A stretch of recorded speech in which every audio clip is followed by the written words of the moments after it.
This is Mrs. Alexis' third grade class. We're gonna be making a lava lamp.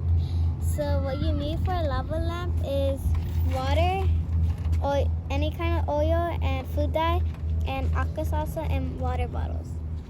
Now that we will be starting, first is that she will be pouring in the water to the third line. So first, she is going to be adding the oil. It can be whatever kind of oil.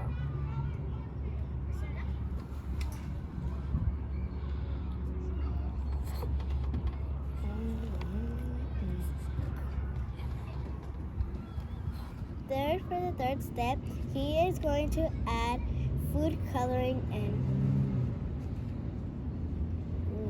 One And it is going to two. go on the bottom. Three more.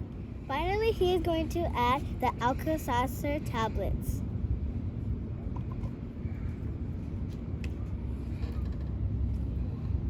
Whoa, that's Wow.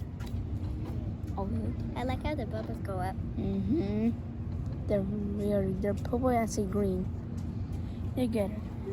Wow. Wow. Now we can even see the colors when it starts getting, like when we put the light under.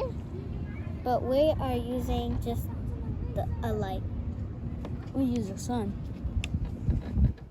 Why does this happen? Oil and water don't mix. Oil and water are made up of molecules. Water is a polar molecule. Oil is a non-polar. That's why they don't mix. Water is more dense than oil. That's why the oil sits on top. We see it erupts because the tablets is a citric acid. That's only reacts in water, and it lets off carbon dioxide bubbles. Then they fall, and the whole cycle begins again.